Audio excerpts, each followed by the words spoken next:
окшобостур эртеңге, өкүнбөйлү өткөн менен кеткенге. Жүргөн жерим айран болуп, шаң болуп, эң бактылуу болсо экен ар пенде. Эх, жакшылар бар, жайнап көңүл ачылар. Эх, жакшылар, жакшы дилден жакшы сөздөр айтылар. Сабыр менен кыйындыкты жеңели, амандык болсо, кайгы жок болсо, калган нерсе бары табылар. Амандык болсо, кайгы жок болсо, калган нерсе бары табылар. Өкүнүчтө төгүлбөсүн өмүрлөр, өксүбөсүн кымбат назик көңүлдөр. Аянбайлы жакшы сөздү айтуудан, сүйүнүчтөн эргип турсун сезимдер. Эх, жакшылар бар, жайнап көңүл ачылар. Эх, жакшылар, жакшы дилден жакшы сөздөр айтылар. Сабыр менен кыйындыкты жеңели, амандык болсо, кайгы жок болсо, калган нерсе бары табылар. Амандык болсо, кайгы жок болсо, калган нерсе бары табылар.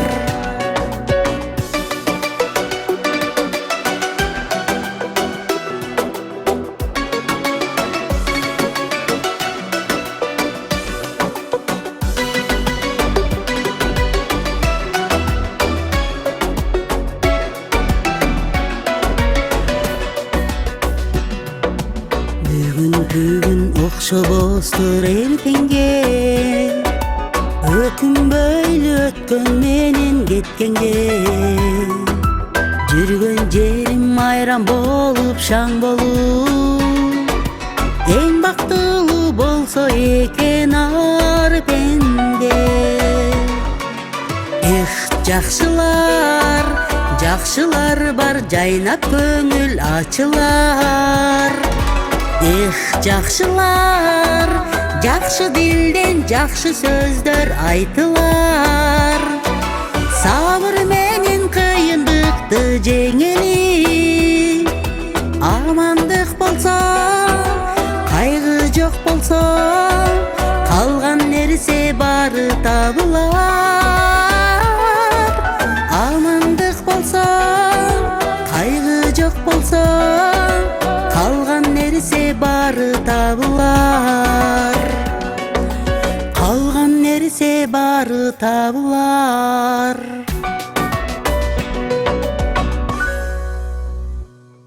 Розобуз кабыл болсун дегенде, ооба эми эки куш майрам бир болуп атат. Мен аябай толкундан ушунча Аллага ыраазымын, ушунчалык сонун күндө, жакшы күндө чогулуп атканыбызга. Мен эми 57-ге чыгып, 58-19-тан 20-га чыгып атам да. Москвага келгеме 7 жыл болот. Жакшы эми 7 жылда көп жетишкендиктерге жетиштим. Ошо 7 дубандан Курманжандатка энелик коому түзүлүп, ошо жакта маданият сектору болуп иштеп келдим. Көпкө ийгиликтерге жетиштим, медалдарды алдым, грамоталарды алдым дегенде жакшы, аябай мындай кубанычым коюмда айта албайм да, чексиз. Анан көптөн күткөн ушу кичи кызым бар эле, Новосибирскиде 7 жылдан бери келе, ошо кызым да келип мындай толкундан волнат болуп атам да, алда Кудай дегенде. Ошо жакшы эми, иштерибиз жакшы. Биздин жолдошум көз 5 балабыз бар, 3 эркек, 2 кызыбыз бар, 11 неберебиз бар. Кудайдын куткусун. Чоң ата тайыне жакшы, эң жакшы үй бүлөлөрбүз. Бизде уруш жок, эме жок дегенде эң жакшы, Кудай куткусун. Ошо Канча бир туугансыз, канчанчысыз? Мен эки эле бир тууган болгом, бир эле агам болгон, көз өтүп кеткен. Ата-энем да көз өткөн. Ошо бир кыз бир эркек экенбиз. Анан Кудай таалам ошо эркекти бергенден 28 жыл мени бериптир. Анан аны агам деп айтсам да элдер таң калчу дейм. Анын 3-чү баласы менен тең болуп келген. Мен айла жок экен, анан зато балдар бар, кыздар бар дегенде, алардын 5 сиңдим бар, 1 иним бар дегенде. Эми алар да бир тууган да жакындашымдан балдары. Ошо. Эми бүгүнкүдөй ошо өзүңө жакын, баягы өзүң менен жүргөн, бирге жүргөн, жакшы саналыш адамдар чыгат келсең, орозо күнүндө дагы баягы экиштен бириси ооз ачырган чакта жакшы тилектерди айтып, өзүмдүн нарын шаарынын активисттери, өзүмдүн жерлештерим, сиңдилерим, инилерим дегенде, анан ушу түзүлүп келген Курманжан датка эң биринчи эмеде ошо Курманжан датка энелер коому аябагандай мага ушунчалык төркүн дагы болуп, ушу 7 областтан бириксек дагы ушунчалык сонунда биз туугандай. Анан өзүмдүн да тең туштарым ошо семьям. Чакан эле адамбыз да, эми орозо күнүндө жакшынакай чакан адамдар менен жакшылыгымды тең бөлүшүп, жакшы тилектерди айтып, бири-бирибизди ошо орозо Рамазан айы менен куттуктап, жакшы отуруп кетсек деген ниеттен чакырдым. Мен эми Кыргызстанда больницада иштедим. Мен медикмин деп айта албайм, бирок кассиланша болуп баягы эпчи эже деп коет го. Ошондойдо иштедим, кухняларда иштедим, негизичи баягы мындай эле жумуштарда иштедим. Мен Казан аяк университетти вышый бүтүп кеттим да. Ошол эң чоң дипломум. Зато өкүнбөйм, зато ошончо балдарым, неберелерим бар дегенде Кудайдын куасы үнсүн жакшы. Мен эми Москва менен Кыргызстандын айырмасы аябай эле экен. Баягы Кыргызстанда жүргөндө тим эле аябай маданияттуулугумун дегенде, биз деле маданияттуу сетти вилка менен жейбиз деген жашоо бизде эле экен чындыгы. Бул Москванын бир эмеси, ушунчалык маданияттуулукка үйрөтөт экен. Көп нерсени мен ушундай жаштымда билбептирмин. Ошо жашыңа баягы көп жашаган эмес, көптү көргөн билет дейт экен. Анан көп нерсеге аябай тарбия кылындан чындыгы. Көп нерсени ичимен билип көрдүм. Жакшыны жаманды көрөт экенсиң, Москвада баардыгын көрүп, анан уш келгениме да ыраазымын. Ушуну кызым алып келген бизди. Ошо Новосибирскеде кызым жер көргүлө, эл көрүп, эс алгыла, миткиле деп отурган тузу биякта Москваныкы бар экен. Кетирип эткен, анан жакшы жумушка кирип алдык. Азыр жолдошум экөөбүз дачада иштейбиз. Мени жолдошум болсо Чүйдөн, Кеминден Боролду айылынан. Ошо ошкамда 63-кө чыкты. Жакшы эми иштеп мындай. Үй бүлөлүк эмеде сөзүм жок да. Ошо элдерди мындай жакшы ушундай сүйүндүрүп, элдерге эстебай жакшы күндөр сүрөттө, жакшы адамдар жүрөктө дейт го.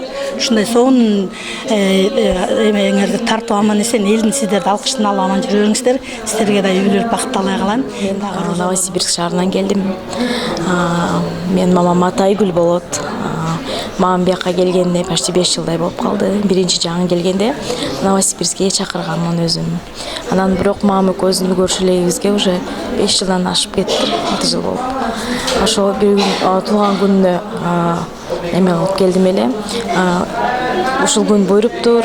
Мен да биринчи жолду мамамдын себеби менен Москваны көрүп кетип атам. Анан мамам жөнүндө айтсам, мамам биздин өзү айтып өткөндөй эле, мамам бир тууган деле, эки эле бир тууган болгондуктан мамамдын байлыгы биз болчубуз. Мамам бизди төртөөбүздү тууганы жок болсо дагы өзү багып чоңойтуп өстүргөн. Бардык ушул даражага мамам алып келген бизди. Ошол мамама аябай ыраазычылыгыбызды билдиребиз. Баарыбыз тең уже баягы чөбөрөлөр жете элек, бирок 11 неберели болду дегендей. Ошо мамамды келип аз күн болсо дагы көргөнүмө сагынычымды дагы деле тарката албай, кетким келбей.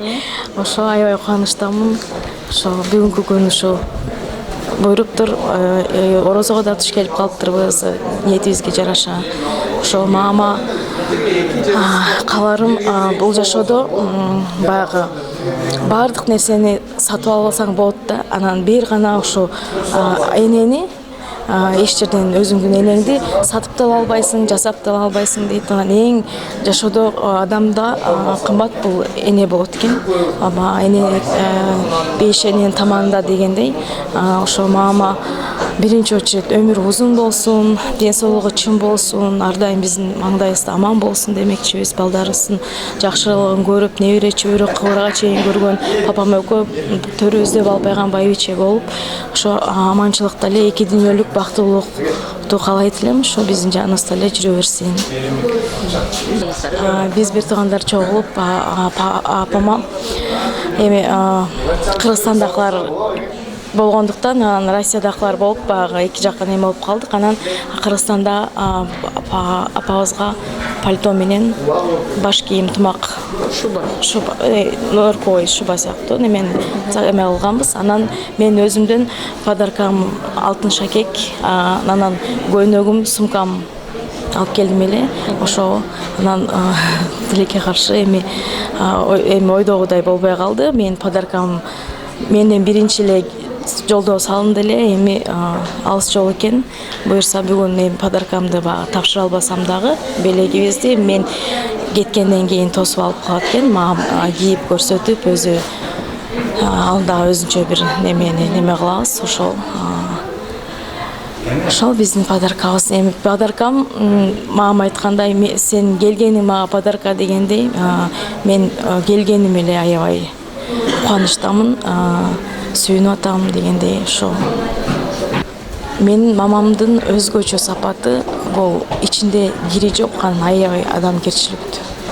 Ички дүйнөсү аябай таза, анан өзү аябай таза аял.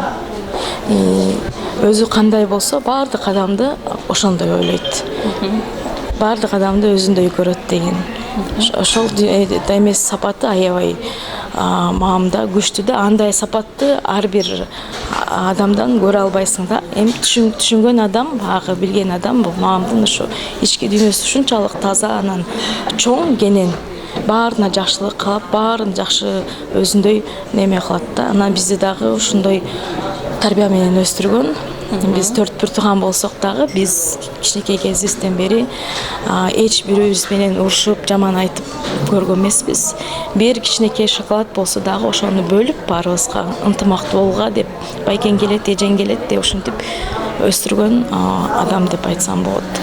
Мамамдай адамды баягы бул жашоодо мамам көргөн, бизди көрүп эми 4 баланы чоңойтуш бул кыйын эле да, жалгыз адамга. Анан мамамды айтам, ушунчалык кыйын, аябай күчтүү аял деп.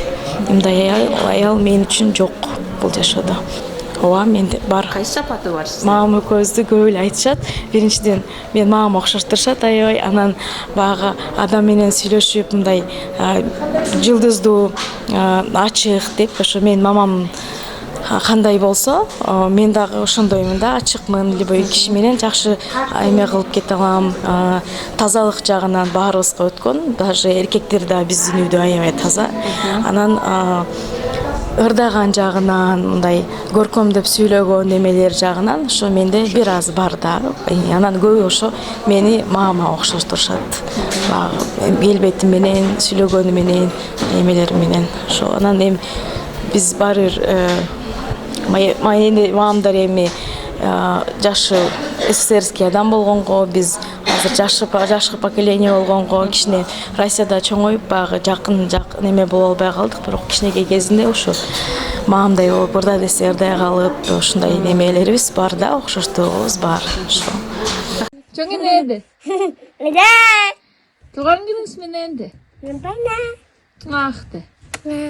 Рождения Тане я вам желаю, чтобы вы долго жили с Таташкой, любили, чтобы у вас были успехи на работе, чтобы у вас все было хорошо в Москве, чтобы вы не болели зимой в Москве, там очень холодно.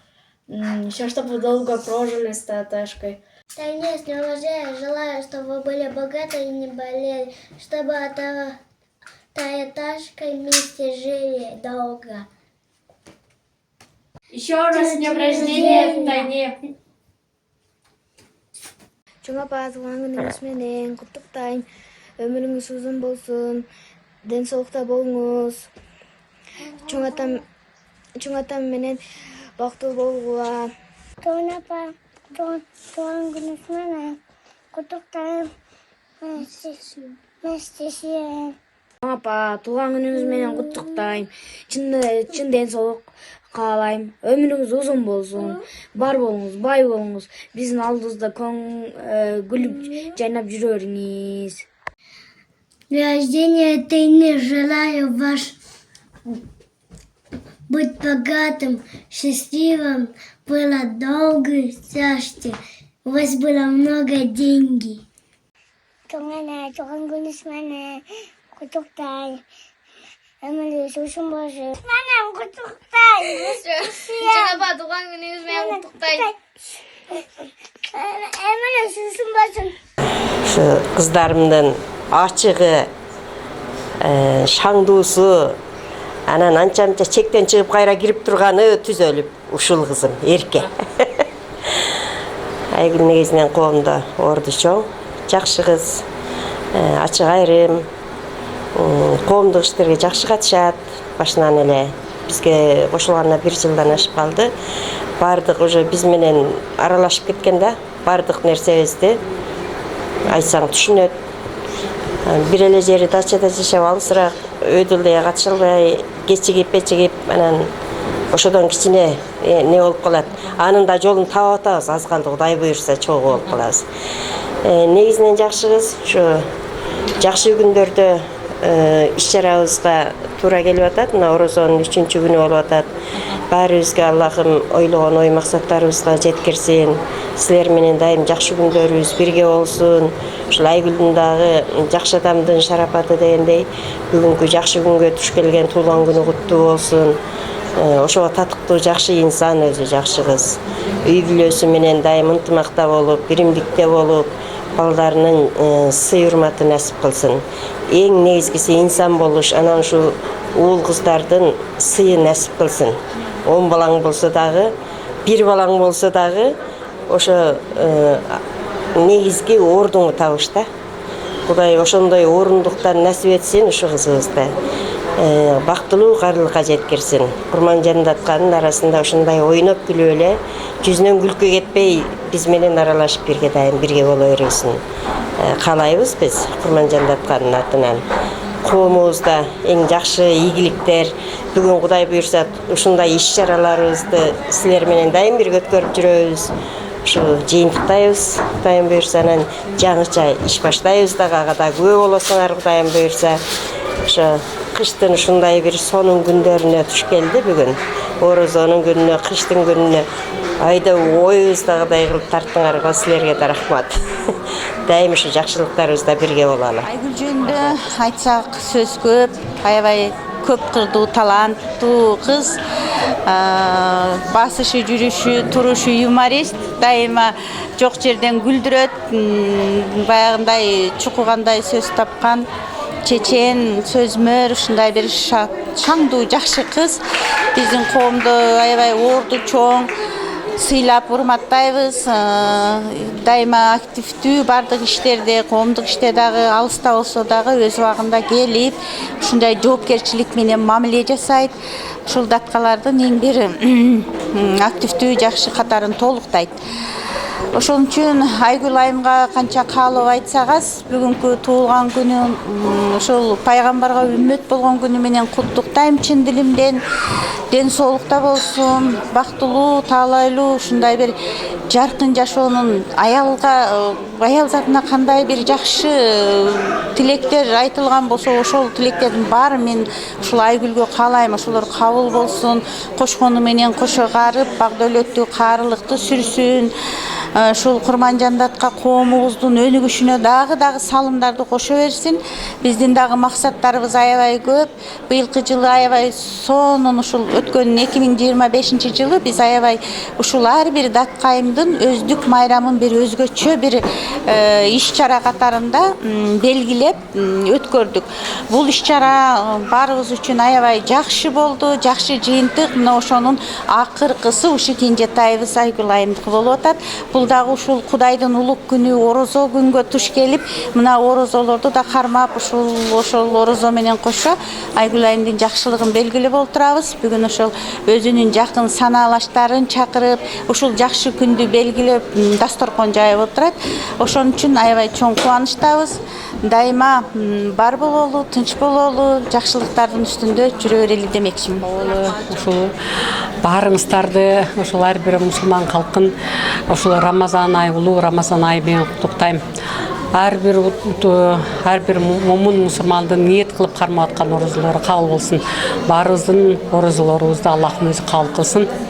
Мен ушул Айгүл досум жөнүндө айткым келсе, ушул Айгүл досум аябай ар бир адамдын сырткы кебитесинен эле билинет дейт го. Ушул Айгүл досумдун сырткы кебитесинен эле билинет да. Аны көргөндө эле кабагым бүркөлгөндө эле аны көргөндө кубанычта болуп көңүлүм ачылып кетет. Себеби ал ар бир сөздү тамашага алып адамдын көңүлүнө аябай карайт да. Ошол жагы мага аябай жагат. Ал мага аябай тамашалап, телефонду тамашалап жазып калат, анда сонун смайликтерди жөнөтөт. Алтыным, жаным менин, ой кара жаным менин, кантип атасың, сен кыйналганда мен унутуп кетем десе эле, кайра эле өзүмө көчүп кирип кетип эле кайра өзүм жакшы сезип калдым да. Мага ошол жактар аябай жагат. Эми бул досум үй бүлөсү менен тынч болсун, аяшым экөө бактылуу болсун. Ушул тапкан уул кыздардын жакшылыктарын көрүшсүн, бактылуу каалайм. Ал эми ушул заманыбыз тынч болсун. Кайсыл жерде жүрсөк дагы алты саныбыз аман болуп, эл журтубузга эсен-аман барайлы. Ушул бөтөн элде, бөтөн жерде жүргөн ар бир момун мусулманга ден соолук каалайм. Баарыбыз үй бүлөбүз менен, бала чакабыз менен тынч болойлу. Ушул ыйык Рамазан айында баарыбыздын ниет кылып кармаган оразаларыбызды Аллахым өзү кабыл кылган болсун. Силерде дагы кыздар, силердин дагы кармаган оразаларыңар кабыл болсун. Аллахым силерге дагы ден соолук берсин. Айгүлдү эми мен мынау 2 жылдан бери тааныйм. Мурда тааныш эмесмин. Ошо кошулганына Датқайымга, Курманжан Датқайымга кошулганына 1 жыл болду. Эми эмне деп айтабыз? Мен курбум болот. Досума жакшы каалоо тилектерди айткым келет. Ден соолуктуу болсун, өмүрлүү болсун, ар дайым жаркылдап жайнашып жүрсүн. Балдар менен, бир туугандар менен, ушундай тил тумчтар менен 2 дүнү бактылуулук каалайм. Иштерине ийгилик каалайм. Балдардын, кыздардын урматсын көрүп, бир туугандарын, жакындарын, балдардын ушундай тил тумчтардын арасында, куршосунда бактылуу өмүр. Биздин Курманжан Датка коомунун бир эң жакшы мүчөлөрүнүн бирөөсү. Биз деген өзү азыр пока Москвада 12 адамбыз, ошолордун бирөөсү. Бул Айгүл эже жөнүндө эмне жылуу сөздөрдү айтсам, бул эжени көргөндө эле өзү жүрөк жылыйт да. Атына заты жарашып, бизде бул эми эжем өзү арындык болгону менен аты жанагы биздин Баткендеги Айгүл гүлүн эле элестете берем да. Ошол гүлү ачылганда тим эле эл деген баардыгы барып көрүп, тим эле ошо Айгүл үчүн деп Баткенге барышат го. Бул дагы эжем ошондой, ошол Айгүл гүлүнө окшогон аябай жадыраган, жайнаган, акылдуу, эстүү, сүйлөгөнү ордунда, анан чыгармачылык жактан аябай күчтүү аял да. Бул аялды мен жакын эле арада көрүп тааныдым Москвага эле келгенде. Бирок кандайдыр бир жашоодогу бир түбөлүктө эжесиңди катарындай баалап ошончолук биз жакын болуп калдык. Анан эми бул эже жөнүндө эмне эле айтсам, жакшы жактары аябай ак көңүл, кичпейил, таланттуу, туруп аялдын ролун, туруп эркектин ролун аткарып, бардык жактан төп келишкен эже деп мен айтам. Кудай таалам бул эжеге дагы балдарды берген, сүйгөн пандасына Кудай таалам бардык жагынан төп келиштирип берет дейт да. Ошондой бул эжеге бардык ошолорду берген. Мен буга эжеге ден соолук, ишине ийгилик, үй бүлөлүк бакыт, ушул атына заты жараша болуп, бардык эле адамдардын жүрөгүн жылытып жүрө берсин деп тилеймин да. Узун өмүрү болсун, самый главный ден соолугу болсун.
Ким болсам?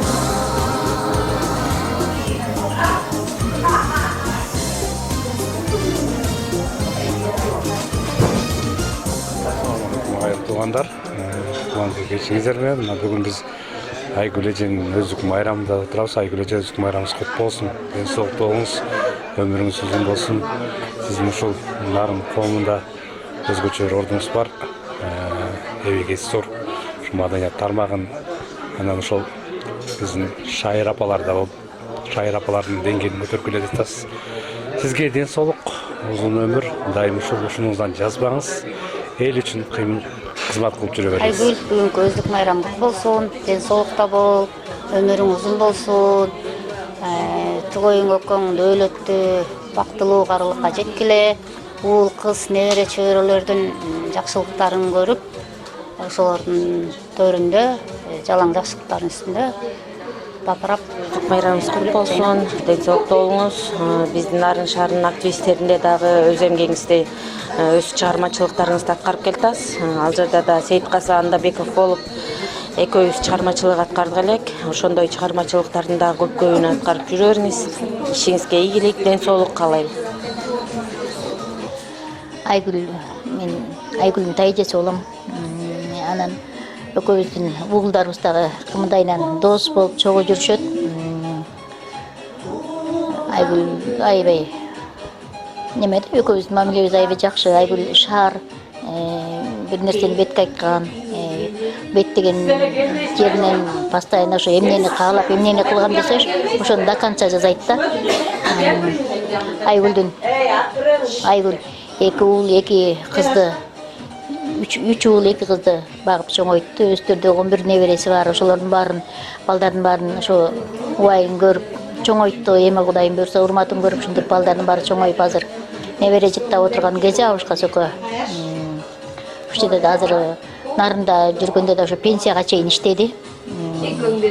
Неме жайында медицина жаатында иштеп, аяктан да орден медалдарды алган, грамоталары бар көп. Ошол жактан пенсияга чыгып алып андан кийин бияка келди. Алдында эле мен ошо койчу, ошо биртик акчага десем, эже мен пенсияга чыкмайынча мен ишимди таштап кете албайм дечү да. Ошентип чыдап иштеп жүрүп, биртик акчага эми бияка келип Кудай буйрса жолдошко иштеп атышат. Балдары бир кызы Новосибирскиде, бири уулу телевидениеде ЛТРде иштейт. Дагы бир кичи уулу дагы Новосибирскиде иштеп жүрөт. Неберелери уже астылары окушту, чоңоюп калышты неберелери. Бактылуу тайыне, кадырлуу чоң эне, сүйүктүү жар, жакшы тең туш, мондай курбулардын Москвада дагы жөн жүрбөй ошо Нарын шаарынын активисттеринин активдүү мүчөсү, даткайындардын солисткасы, ошолондой иш-чаралардын баарынан калбайт. Элдин баарынын көңүлүн жакшы табат. Жакшы немелерде дайыма ошо Нарында жүргөндө да, балдар окуп жүргөндө да ошо немелер Энаталар комитети болуп жүрчү. Дайыма ошо балдардын ар кайсы майрам-сайрамдарын баарын уюштуруп, чуркап, баарысы айгылап деп чуркап жүрчү ошо кезде дагы. Эми ошо жакшы өтсө дагы азыр жакшы, Кудайга шүгүр. Элдин кадыр баркына ээ болгон жээним бар. Ошо жээним өмүрү узун болсун, туулган күнү кут болсун. Бүгүн туулган күн менин жээнимдики болгон менен той күйөө баламдыкы. Ошо абышкасы менен ушу балдардын убайын көрүп чоңойткон балдардын урматын көрсүн. Небере чөбөрөлөрдү дагы көрсүн, ошолордун тойлорун көрсүн. Тайма жакшылыктар менен ушу ага тууган агынысы менен эл журту менен оорубай сыктабай аман жүрсүн. Жердеши болобуз, бир жерден, Нарындан. Айгүл же өзү бүгүн туулган күнүн өткөзүп, ушундай дасырконго чакыргандан келгенбиз. Өзү активист, жакшы эже. Нарын шаарынын активисттеринин группасында чогуу бирбиз. Жакшы чыгармачылык, өнөрлүк жагынан жакшы адам. Туулган күнү кут болуп, ден соолугу чың болуп, өмүрү узун болуп, көптөгөн жакшы ийгиликтерге жетишип, балдардын урматсын көрүп, эже экөө тең арып тең карышсын. Ошо кааларым. Мен аты жөнүмдү айта кетсем Жапарова Салтанат Калдарбековна. Досым Айгүл, өздүк майрамың кут болсун. Эң негизгиси ден соолукта бол. Ден соолук болсо бар болот дегендей, мынакей ушинтип орозо күнгө да туш болуп, жакшынакай ооз ачырып, баарын чогултуп, башын бириктирип, ушинтип чайыңды берип отурасың. Чоң рахмат, Алла разы болсун. Жашыңа жаш, башыңа баш кошула берсин. Бала бакыраң менен, үй бүлөң менен, чалың менен аман эсен болуп, дайыма жап-жаш, суп-сулуу болуп.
Көңүлдүү кечиңиздер менен бүгүнкү ушул тойдун катышуучулары, Курманжандатка энелеринин сулуулары.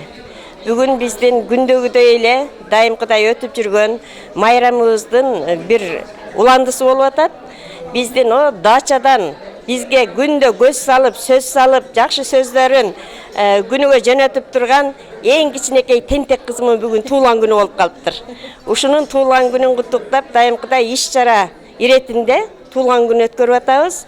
Эң жакшы мезгилге туш келген, жакшы адамдын баягы иши оң келе берет дегендей, орозонун эң жакшы күнүнө туш келип атат. Ушу кандай Аллахтан тилеген ой максаты болсо кабыл кылсын деп тилейли. Ден соолук каалайбыз. Өмүрлүк жары менен ушу бирге тапкан балдарынын өмүрүн берсин, чексиз бактылуулук берсин. Дайым ушу Курманжан Датканын эрке кызы болуп, алыстан көз салбай, жакындан көз салганды үйрөнүп, эркелей бербей эле. Ушундай жакшы күндөрдү каалайбыз. Биз даткалар ар дайым ушундай бири-бирибиздин жакшылыгыбызды тең бөлүшкөн, ынтымактуу, жакшы, эң жакшы айымдар чогулганбыз деп түшүнөм мен. Силер буга дайым күбөсүңөр.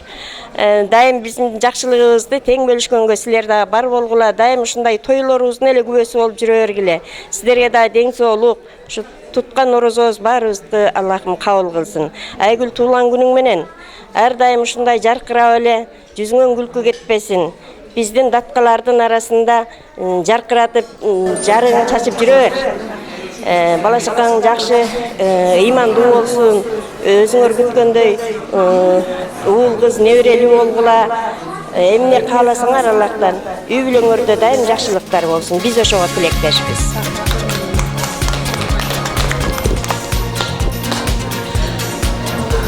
Баардыгыңар бүгүнкү өздүк майрамга куш келипсиңер. Ошол жерде отурган баардыгыңарга Айгүл жаным, өздүк майрамың кут болсун жаным, ден соолугуң чың болсун.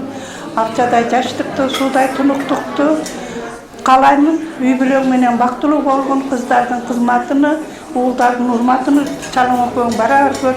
Дайым ушундай жаркылдап жайнап жүрө бер. Дастаркондоруң дайым жакшылыктарга жайсын.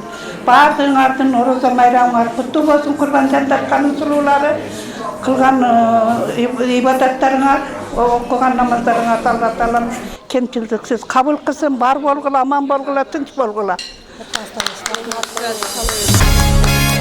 Ушул Курманжан Датканын белектерини кабыл алып коюңуз.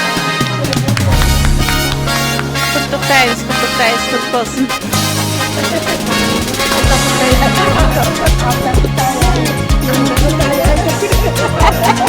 Nagale orus babuşkalarında okuyun değil mi?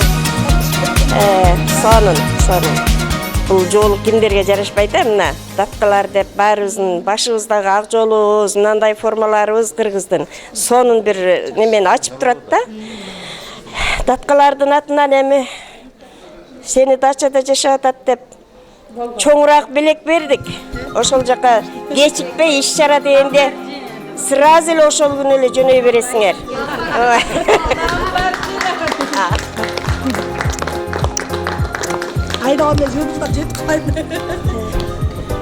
Барыңар сүйлөөлө, бүгүн барыңарга микрофон. Ассаламу алейкум. Шу бүгүнкү кеченин коноктору баардыгыңыздарды куш кепсиздер. Алла Таалам шу күнгө жеткиргенине шүгүр кылайлы. Шу күндөрдү мына Айгүл эжем туулган күнү туш келиптир. Баардыгыңыздарды ушул орозо айт майрамы менен куттуктаймын. Айгүл эже сизге узун өмүр, чын ден соолук, Алла Таалам берген жашты жашаңыз, эки дүйнө бактылуулукту берсин. Баардыгыңыздардын тилектериңиз, дуаларыңыздар баардыгы кабыл кылсын. Алла Таалам ушунчалык келипсиздер, баардыгыңыздар жүзүңүздөрдө күлкү кетпесин. Дайыма шаттык менен ушундай Курманжан Датка болуп баардыгыбыз биргеликте жүрө берели. Кутмандуу кечиңиздер менен урматтуу коноктор, бүгүнкү сиздердин Рамазан айыңыздар менен куттуктайм. Орозобуздар кабыл болсун. Айгүл өздүк майрамың кут болсун, ден соолугуң чың болсун, өмүрүң узун болсун. Аллахым өмүрүңдүн берекесин берсин. Балдарыңдын, уул кыздарыңдын жакшылыктарын көрүп, мен абышкам менен бактылуу өмүр сүрүп, дөөлөттүү карылыкка жеткиле. Аман бол. Тилеген тилегиңе жет. Көңүлдүү кушак кечиңер менен бүгүн даткайымдар аябай жакшы күндө жолугушуп атабыз. баарыңардын туткан орозоңор кабыл болсун. Ушундай жакшы күндө ошо курбумдун туулган күнү өздүк майрамы кут болсун. Өмүрүң узун болсун. Чаң өкөң жетелешип эле жүрө бергиле. Бактылуу тайне, бактылуу чоң эне бол. Жакшы күндөрдө өткөрүп жүрө бергиле. Микрофон бияққа қайсы мына камераға қарап жүріңіздер, бардыңыздар, бетіңіздер кетіп қалды. Міне қапыр. Ошондай болуш керек болчу да. Айгүл бүгүнкү туулган күнүң куттуу болсун, өмүрүң узун болсун, ар дайым үй бүлөң менен бактылуу бол. Кыздардын кызматын, балдардын көрүп, небере, чөйрө жетелеп, бактылуу бабушка кемпир болала. Рахмат, ушинтип чакырып эметкениңе. Куш келипсиздер, азиз меймандар. Айгүл эже, сизге дайым кааларым. Жашоонун жаз мезгили жаш курак. Бул жашоодо ойноп күлүң арбак. Мен сизге бул жашоодо кааларым. Өмүр бакыт жана дагы махабат. Турмуштун ачуусунан өтүп далай, өркүндөбөсүң дайым жезде менен алга карай. Эң биринчи мен сизге кааларым, чын ден соолук, узун өмүр бакыт алай. Бүгүнкү туулган күнүңүз кут болсун, орозоңуздар бардыңыздардын кабыл болсун. Дайым жакшылыктарда ойноп күлүп, ушинтип жүрө берели. Бактылуу болуңуздар. Саламатсыздарбы? Бүгүнкү кадырлуу кештин кутмандуу коноктору, бүгүн биз үчүн өтө кубанычтуу күн. Ушул датка айымдардын арасындагы эң бир жайдары, куудул, ак көңүл кызыбыз Айгүлдүн өздүк майрамы. Ушул күнү ачкан өмүр гүлүңдү, ушул күнү апаң уккан үнүңдү, куттуктайбыз, кубанабыз баарыбыз, кут болсун деп сенин туулган күнүңдү. Бардык жакшы нерселерди каалайбыз. Дайыма ушул кошконуңар менен кошо карып, бала чаканын озур урматын көрүп, жакшы күндөрдө жүрө бергиле. Кутмандуу кечиңиздер менен урматтуу ушул бүгүнкү туулган күнгө келген урматтуу меймандар. Мына бүгүн өзгөчө күндүн бири. Менин досум ошол Айгүл бүгүнкү өздүк майрамың кут болсун, өмүрүң узун болсун. Дайыма ушинтип жадырап жайнап жүрө бер. Туулган күнүң кут болсун, жарык дүйнөгө келген күнүң кут болсун. Каалайбыз чын ден соолук бакытты алай. Түбөлүк таза сүйүү аппак кардай. Бул жашоодон жашап өткөн өкүнбөстөн, өзүңдөн кийинкилер үл калгандай. Дайыма досум, ушул аяшым экөөңөр бактылуу болгула, бактылуу карылыкты берсин. Ушул балаңардын, кыздардын тапкан балдарыңардын жакшылыктарын көрүп, дайыма төрүндө балпайган байба биче болуп жүргүлө. Дайыма бактылуу карлык каалайм. Эми досум, кичинекей болсо дагы белегим бар эле,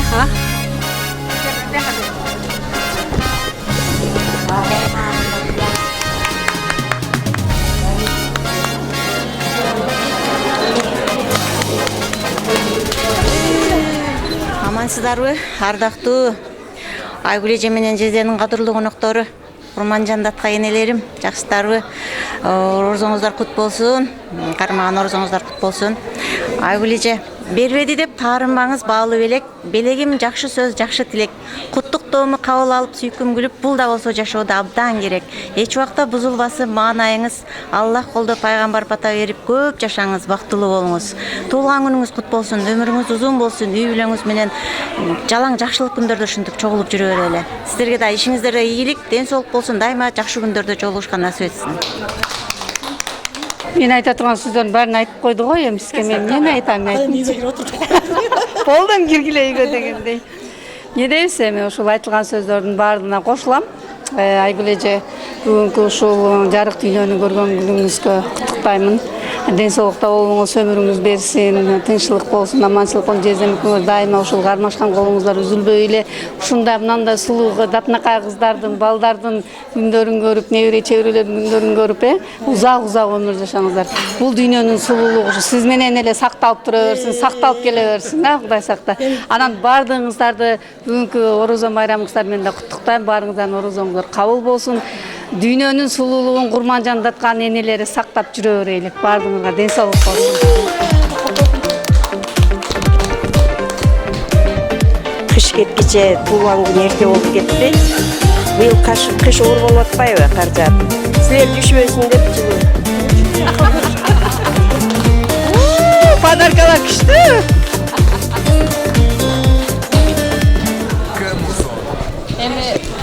Куш келипсиздер. Мама ушул куттуу күндө буйруп, Алла таалам буйруп, орозо күнүндө мени дагы ушу Новосибирск шаарынан сизге жөнөтүптүр. Жолугуп отурабыз. Туулган күнүңүз менен, өздүк майрамыңыз менен. Өзүм айтып кеткендей, бул дүйнөдө баардык нерсени сатып алса болот экен да. Анан энени эч качан жасап дагы сатып да албайт экенсиң. Анан бул дүйнөдө айтар элем, эне деген аябай ыйык нерсе экен. Мама, биринчиден өмүрүңүз узун болсун, ден соолугуңуз чың болсун, ар дайым бар болуңуз. Биздин дасторконубузда жаркылдап жайнап эле, папам экөөңүздөр жакшылыгыңызда батаңыздарды берип эле, балпайган байбиче болуп эле жүрө бериңиздер. Эки дүйнө бактылуулук сиздерге. Сиздер бар, биздин ырысыбыз бар. Ошо мен сизди жакшы көрөм, мама.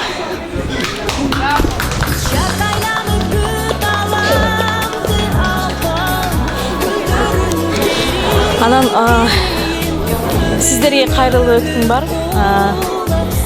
Сиздер да ушу Кыргызстанда айта келгенде, Кыргызстанда дагы мындай возможность болбой калат да. Менин эмем боюнчачы, анан алыста Москвада жүрсөңүздөр дагы ушу Курманжан жатка деп алыстыкка карабай ушу чогулуп ойнотулган эмелериңизге мен аябай сыймыктанам.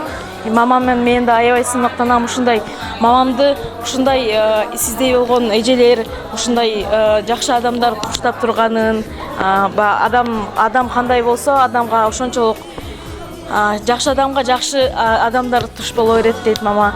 Анан сиздерге рахмат. Сиздердин ишиңиздерге да ийгилик. Баарыбыз алыс жерде жүрөбүз. Ден соолукта болуңуздар. Ушунуңуздан жазбаңыздар. Мындан да өркүндөп өсүп, ойлогон нерселериңиздерге жетип, балдарыңыздар менен аман болуңуздар, бар болуңуздар. Ошо мен толкунданып сүрдөп атам, кечиресиздер. Ошо бар болуңуздар, рахмат сиздерге.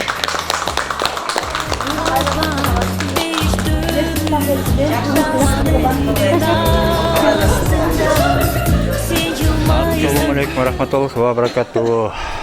Чек-чес макталуу Алла таалам болсун. Ушул 18 миң алам жараткан. Салам салават акыртар Мухаммедке алейхиссалам болсун. Ошо мына жанымдын бүгүн туулган күнү болуп атат. Ыйык күндө болуп атат. Жакшы айда болуп атат.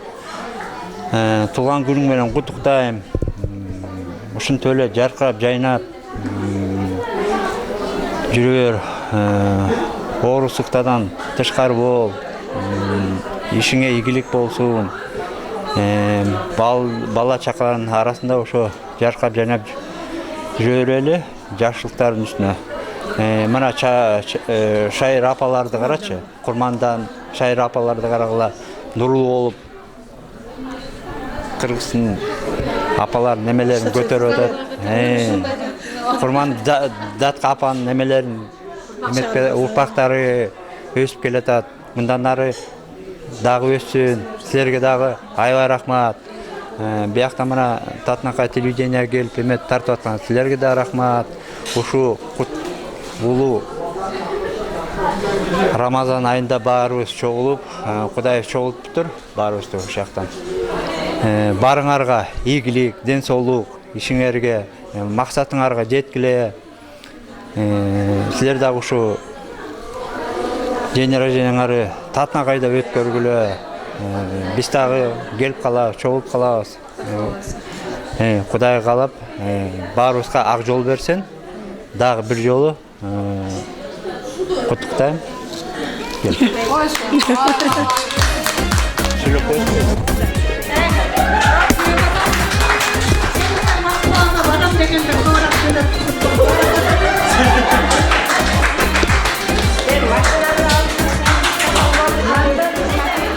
Айгүл, не дейсіз, туылғаныңыз құт болсын, ден соолугуңуз чың болсын, ауышқан менен, бала чаккаң менен, шындай жакшылыктарда жүрө бергиле. Ушундай жаштар коомуна жакшылыкка жайылып, тегерек четинде жакшы саналыштар болсун. Бүгүнкү орозо кармагандардын орозосу кабыл болуп, жакшылыкта жүрө берели. Не дейбиз?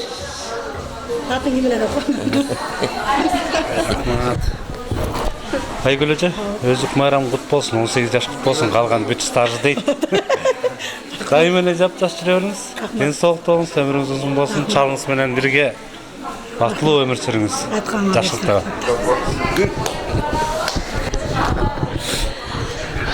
Айгүл дос, бүгүнкү туулганың кут болсун, ден соолукта бол, өмүрүң узун болуп,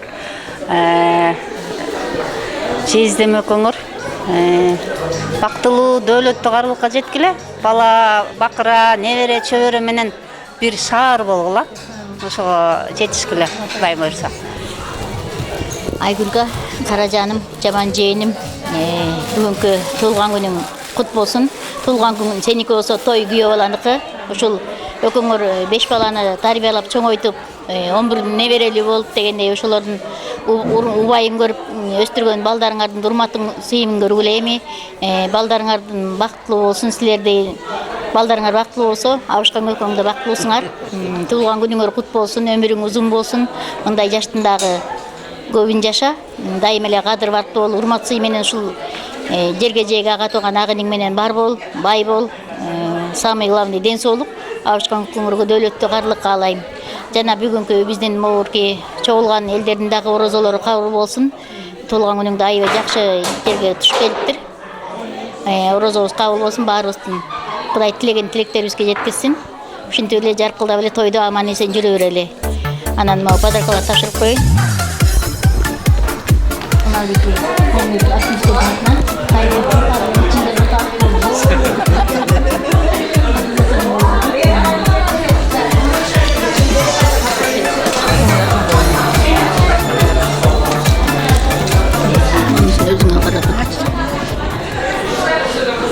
Кушуа кутман кечиңиздер менен барыңыздарды.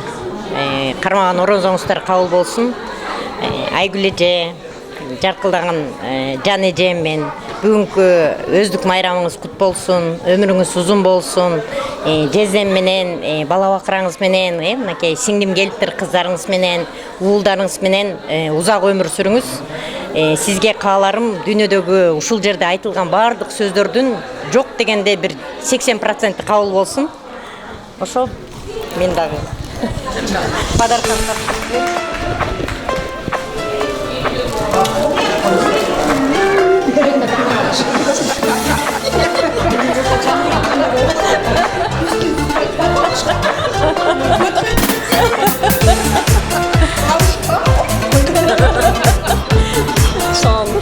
Айгүл эже, өздүк майрамыңыз кут болсун. Кудайым канча жаш берсе ошончону кабыл кылсын. Ар бир ушу жерге келип, калуу тилектерин айтып аткан досторуңуз, жердештериңиз, сиңдилериңиз, эжелериңиз, инилериңиздин калуу тилектери кабыл болсун. Ар дайым жаркылдап эле жүрө бериңиз. Кимдир бирөөгө өмүрлүк жубай болуп, кимдир бирөөгө өмүрлүк чал болуп жүрө бериңиз. Ар дайым ошол ар бир коомдо болобу, кандай бир иш-чарада болгондо дагы ошол жердеги активдүү катышып, ошол жакта дагы өзүңүздүн жакшы жактарыңызды көргөзүп жүргөнүңүз бул эң жакшы жашан деп ойлойм. Кыздын кызматын, уулдун урматын көрүңүз, бактылуу болуңуз. Сизди сыйлап келген кызыңыз да бактылуу болсун, алыстан атайын атартып келип атат. Анан өзүңүзгө подарка, анан кызыңызга подарка алып келмей эле тапшырып коюн,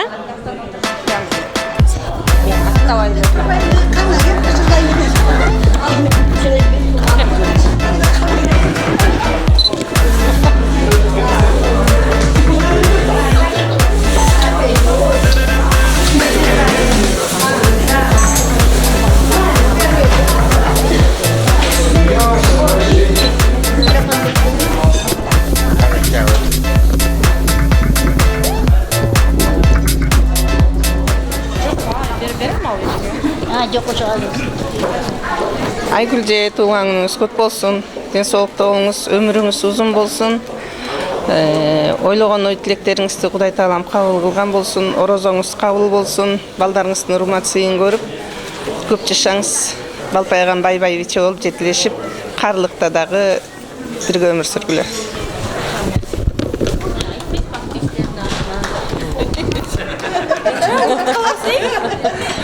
Анан бул жерде кичинекей активисттердин атынан подаркабыз бар эле, тапшырып коеюн.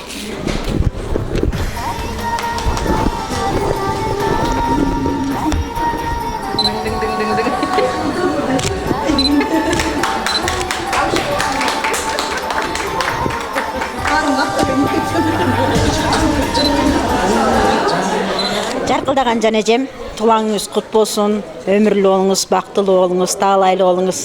Ар дайым баардык жакшылыктардын баарын каалайм. Жеңизиңиз наристеге буламыкты, дайыма эмгектениңиз улам мыкты, чай ичип апапакай дасторкондо коорашкан каалаймын, баарыбызга кубанычты. Ошонун ичинен сизге ден соолук каалайм, узун өмүр каалайм, чексиз бакыт каалайм, асманыңыз ачык болсун, маңдайыңыз жарык болсун, жаркылдап эле жакшынакай маанайда жүрө бериңиз. Туулаңыңыз кут болсун. Эмет кал досум. Мен аппак деген досум ошо. Досуң баарына чыдайт да, элдин баарын сүйлөтүп, ошо баарын угуп, баарын төргө өткөзүп, анан өзү. Досторум бар, кыштаңга кетип калышы көз калып туруш анан. Извиняюсь, Алтышка, Жок, досум ошо. Ошон үчүн доспуз да жан. Ооба, ошо Кудай кошкон дос болдук окшойт. Ушу нарындан тапкан досум ушул Айгүл. Өзү жаркылдап өзүңөр айткандай, Айгүл жок болсо, эме тойдун көркү, компаниянын көркү жок болот.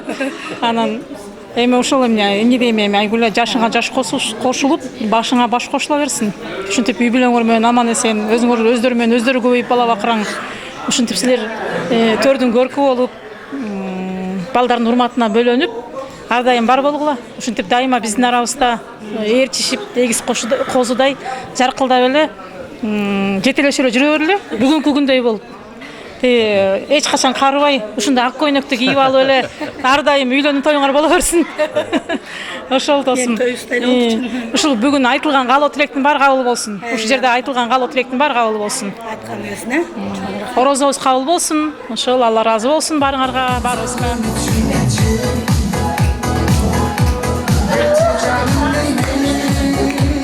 Билеңиздер да.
öyle bile olsun gereken ha.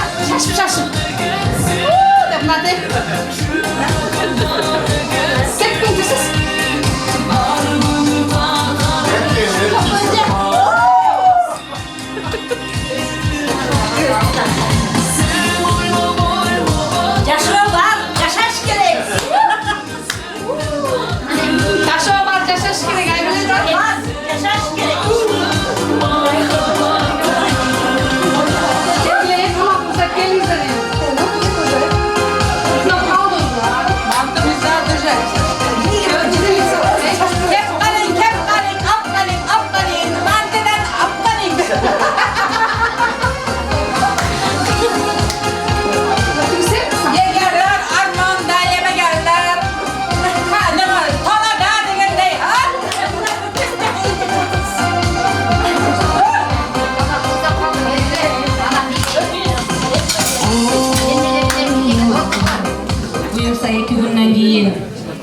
Эркек мырзаларыбыздын майрам экен. Майрамыңыздар менен бул майрамда дагы негизи армияга баргандардын майрамы, эми барыңыздар деле армияга барсаңыздар керек.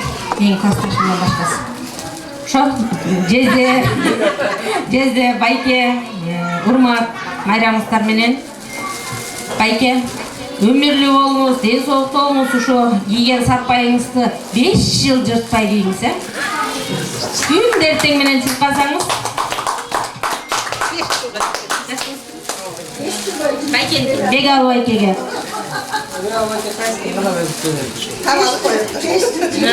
Бегал Байке.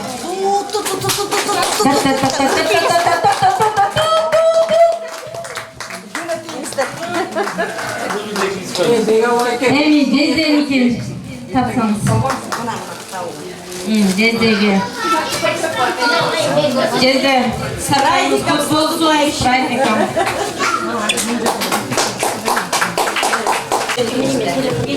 Ол жерде барлықтардың телефондай көчө, үй, район мындайында бөлүнүп алабыз да.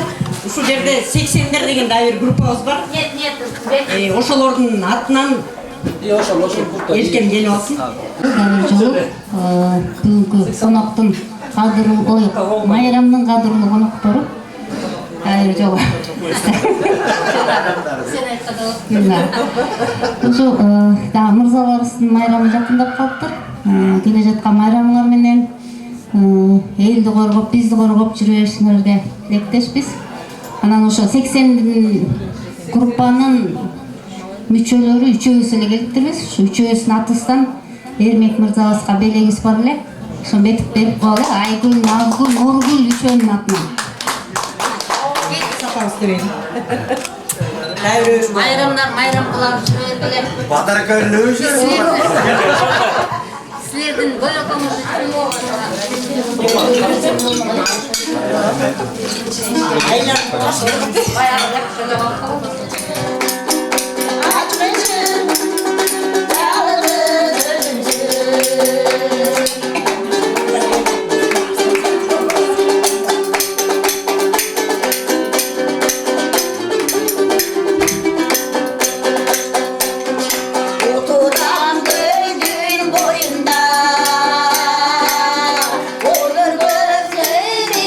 Oyunda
Одан мен эмени бүткөм да.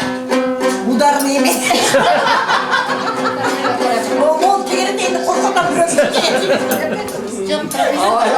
Ал байкен көзгөз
Мен ашты бүгін ұмытып қалдым.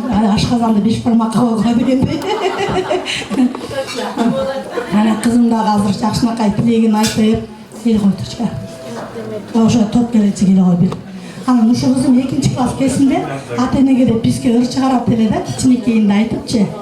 Ана ошо мұшақа чейін айтып берем да. Тақпачы. Азар қотыр сүйлеп алды.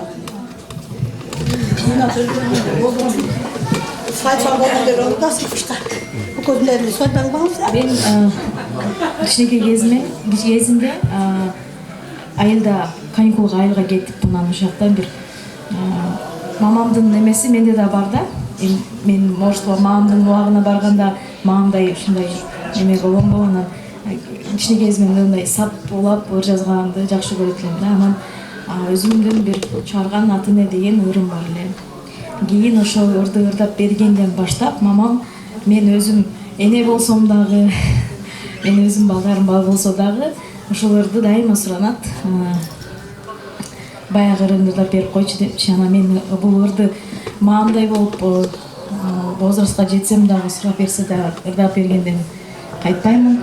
Анткени бул эне деп эненин багы немеси менин ырымдын дагы эме мааниси ушул эме менен айтып ырым менен жеткизсем болот да.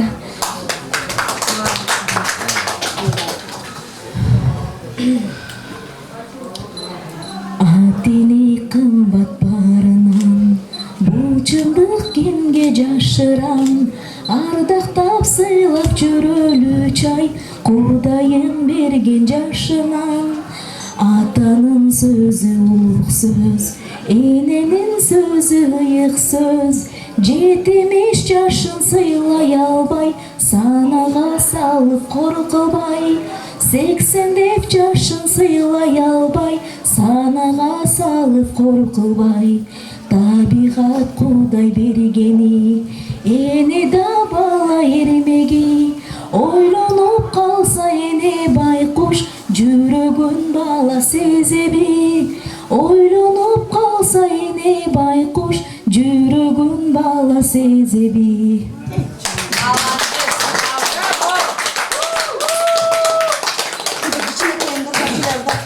Өзү мама болса деп албайт. Неберелерим дайым балады, сиз үчүн дайым кичинекей кыз да. Дайым ушу кызым Эне бала эне балалуу болгондо билесиң дейт го. Өзүң балаң балалуу болгондо билесиң дегенде мен да өзүм эне болгондон кийин ушул нерсени сездим. Мама чоңойдум да болду дейм, ал кичинекей кезимдеги да деп эме кылсам жок. Баягы мен деле кызыман ошондой эсебим кетип экен. Ошон үчүн Бұл сері 50-60-қа бізден бір 20 жаш кечі болсыңар деле бізге бала да кичинекей бала болуп жатқан еді. Ошо кызым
ошо балдарымдын арнаган мага торту, бул кызымдын Новосибирский мынакей эң жакшы кымбат шоколад экен. Азыр ушуларды осту кише берейин, торт белгичекте. Анан торттон кийин 5 бармагым, анан подарок алам дегендей.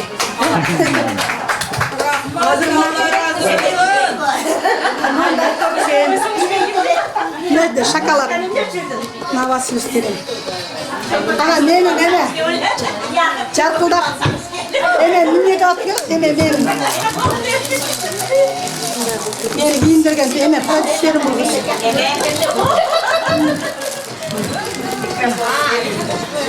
Ciddi ödün?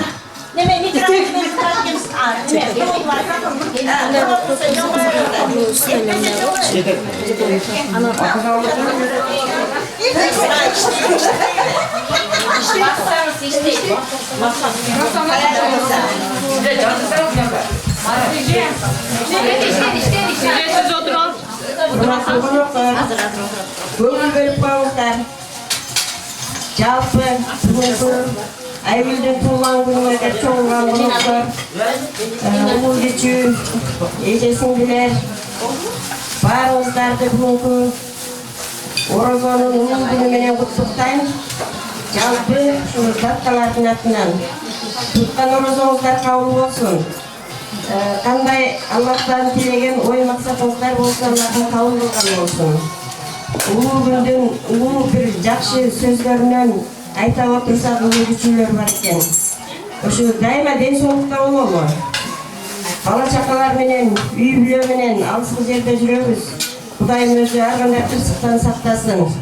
Берген иқсандарыбыз, оқыған намаздарыбыз, ушул айларда, ушул күндөрдө Аллахтын кабыл кылган болсун. Әрдайым ушу Аллахтын колдоосунда жүргөн пенделеринен кылсын баарыбызды. Айгүлдүн да ушу алыстан жүрсө дагы 7 жылдан бeri көрө элек кыз экен. Аябай кубанып турган мезгили. Ошо кыздарыңын, уулдарыңын урмат сыйын көр. Дайым ушулардын кызыгына батып, небере чебере жетелеп күйөө болсоңор. Ушу балдардын кызыгын көргүлөр. Келечегиңер кең болсун. Ушул кыздын дагы турмушунда эң бактылуу күндөрү көп болсун. Ушу сеникиндей жакшы туулган күндөрдү өткөрүп, жакшы адамдар менен бирге болсун дайым. Айгүл биздин, Айгүл жөнүндө бир-эки ооз сөз сүйлөп кетейин. Биздин коомдо аябай жароокер, ачык айрым, мындай коомдук иштерде дагы оюндаасын мындай түз айта алган кыздар бизге эң кийин кошулган. 1 жыл болуп кетти. Ошодон бери 2-чи жылга өттү да. Бирок ушул жылдын ичинде бизге сиңишип кетти. Кийин десе дагы. Ушу ийгилик каалайбыз жашоосунда дайым. Дапкалардын арасында дайым бар бол, ийгиликтерди кошо биз менен жаратышып жүрө бер. Анан туугандарым силерге баарыңарга ден соолук. Дайым ушундай жакшылыктарыбызда бири-бирибизди колдогон жакшы инсандардан болуп жүрө берели.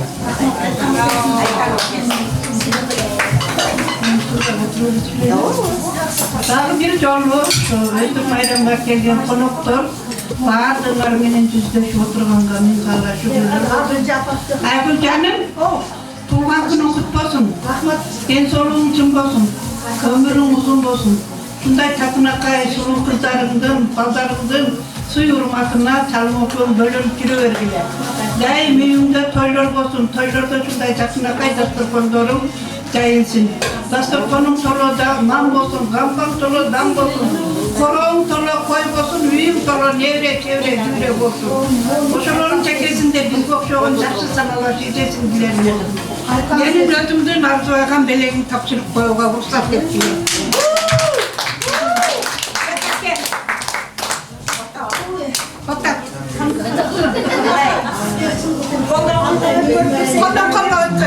Сен ашпайбыз.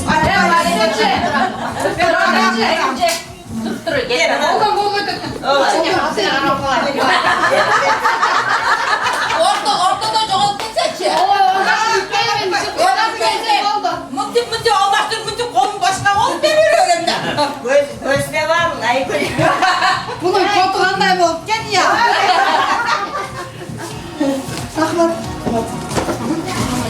Айгүл, құрбым менен. Бүгүнкү өздүк майрамың кут болсун. Алышкан менен. Дасторконуң ар дайым жакшылыкка жайылсын. Ар дайым сенин жакшылыктарыңда күнөө болуп жүрө берели. Бар боламан бол алышкан менен, балалар менен. Бир катереясыга. Жодурап сага карар бир адам бар. Жалгарып жүрөгүңдү сураган бари. Жамалың жашка толуп турса дагы дүйнөдө сени сүйгөн бир адам бар. Жамалың жашка толуп турса дагы сeni süygön bir adam var. Mum kamsam mumdu yazar nina baba. Muyuvay kılığına çıdagan bari. Мен özümün bir sınav tökse dağı. Seni süygön yaşım var. Düğünü seni süygön baldarım var.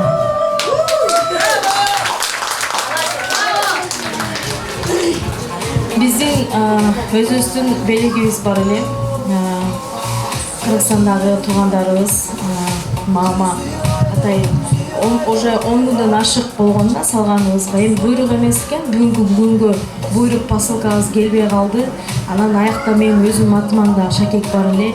Анан башка туугандарыбыздардан мама пальто менен башына тумак алган элек. Анан эми анын дагы буйруган өзүнүн күнү келет экен. Ошол күндө көрсөтүп неме кылат. Анан өзүм Новосибирскиден мамама ушу торт менен кийип чыгасыз деп мен костюмум дагы берем. Анан папама үстүнө эме кийип коеюн дедим эле. Папам конечно 23 бибер ал деппи? 23 февраль келди. Папам 23 Папам служивший человек. Папасын төле. Так что не соле. Эл учпай отурсам. Мен кайт күндө коюн деп атам. Дочкам приехала, допустим. Кыз деген үшкенде ушул эле тигиздеки барасың салып койдум, тияк карып алып аласың. Ой, урушуп атам мен рахмат кызыма да. Анан кыз деген үшкенде болду. Сымда.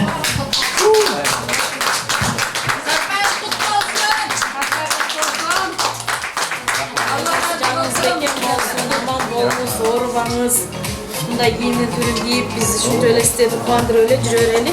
Анан эми главный подарогун буюрса көрөсүздөр шакекти. Анан бул костюм менен атайын арнап сумка алдым эле.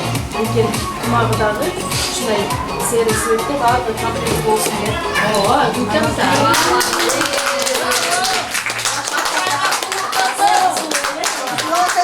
Yürügende ver kızım.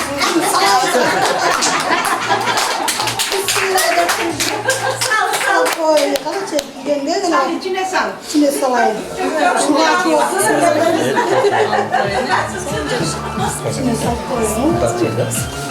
Hem tumaklıya payto geldi, kaçan geldi, biz gözükten de öyle böyle geldi. Emre erten geç yürürse jet kalar dedi. Öbür uçtu koydum ya kudalarıma giyip bitlerim var oldu dedim o bileyim. Oşel sen de niyalalı dokumenti oldu kayra var kayra geldi görse. Bunlar alda koyup geldi ceyi maşinaya fura tonguça bir doldup tuttu ya. Meylem buyurganı ayaktagı bardık bolgon rızkımdın barın sizlerge alып келем билесиздер эстегесин ала көтөрүп келем. Мен жаман оюмда ушу кеч болсо ушу жерден келип алып ушу жерден чачып алып чыгып бардыгына эме кылайын деген мына ал күндүн рызкысын аллам бөлдү окшойт бүгүнгөчү. Ар бүгүндө бербе деди да даамын болду деди да. Жаман шакеги айлап берем кызымды. Ана неме? Подарок после меня болуп калды.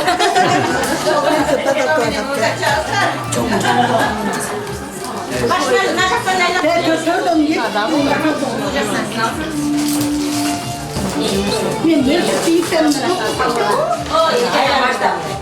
алып келе берди. Сиздер тарап, биздер тарап. Тонга сөз этмеспи? Şu tattуу менен таттуу болуп татмакка баарыбыздарга жетет, могу көп неме экен да. Анан мен дагы ошо кичине багы неремди кылып коеюн. Сразу элечи анан 5 бармак келген шылтыратуу албул болбойлу.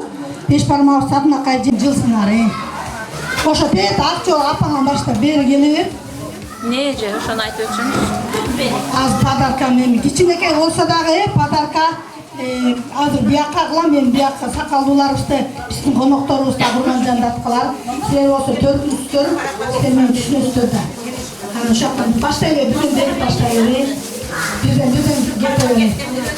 Келиңиздер ушу кичинекей нерсени орозон күндө жүзүңүздөрдү сүрүп, дагы салганда жүзүңүздөрдү сүйрүп, татмакай алып жүрүңүздөр. Орозо майрамыңыздар менен biraz çopuk. Biyak bütüne biyakka tarap az olsa götüğü görmüştür, katası olsa götüğü görmüştür degende. Rahmat, Allah razı olsun. Ulu günde. Ulu günde bağışta kavak dökeceğiz, az biyakkanı.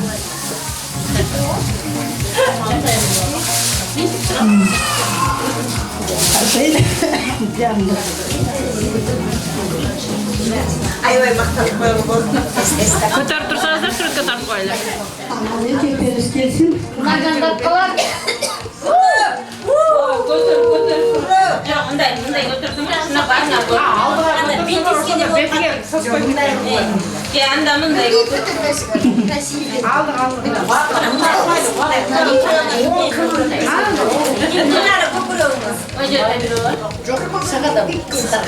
Kızlarga erkeklerki başka. Erkek var. Niye çok? Ол ишине калып кетпейсиңер, балдар. Erkek burada var. Олар бар эле. Ben tayinem. Biyoloğa. Çoğalar az gelip girgende berim ha. Süreçin. Başka ne? Kurulu değil mi? Ama bir yaka vermek için alalım süreçte. Biyoloğa bekliyorum. Ben bak şimdi olsa da onun yüzünü tutup koşun. Aman bolgula, Aygül canım. Yüzüge çıkıp şunday dasturkonun kengire jayılsın. Dayım dasturkonun çekesinde bir tuğandarım olsun. Жақсы salalar ijesinlerin olsun. Kurbancan datkanın kızları olsun. Kınç bolgula, bar bolgula, aman bolgula. Şimdi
бай дәулетті қарылық берсін. Дайын талашқаны сый болып жүре берейлі. Бардыңар ат арытып, барып, ұшыл кетіп келгеніңерге чоң рахмат. Разылчылық бардыңарға. Тынч болғыла, бар болғыла, аман болғыла. Амин. Рахмат, разылчылық. Bismillahirrahmanirrahim. Uшу Sedağı şair apalar, gelgiler, kandaşlar cevap gelgenlerге çoğun rahmat. Allah razı olsun, yoluna açık olsun, akmanlarına açık olsun, tilemleri jet bile, maksatına jet bile, ешқашан орбағыла, бұлардың жақта ден солы өткен, ынтымақтың ішінде жүре берелі үшін böyle мына жаным бүгін туылған күні болды, тағы бір жол құттықтаймын, сен де өмірің ұзын болсын. Барыбыздан келе ушу жаққа келдік мақсатмен, ошо мақсатменен кетели ким кандай кааласы бар, Кудайым көрүп турат, болуп турат. Ошонун баары кабыл болсун. Ким машина эстебин десе, ким акча алам десе, ошонун баары кабыл болсун. Ким ден соолук сураса, баарына ден соолук болсун, Робаны фитне кылсан, батылар. Ana kalmay, umray etmişler. Allah razı olsun. Tapkanlarınıza bereket versin. Allah Teala oğlunuzun gününde. Qanday bo'lsa, siz o'z maqsadingizga yeta bering.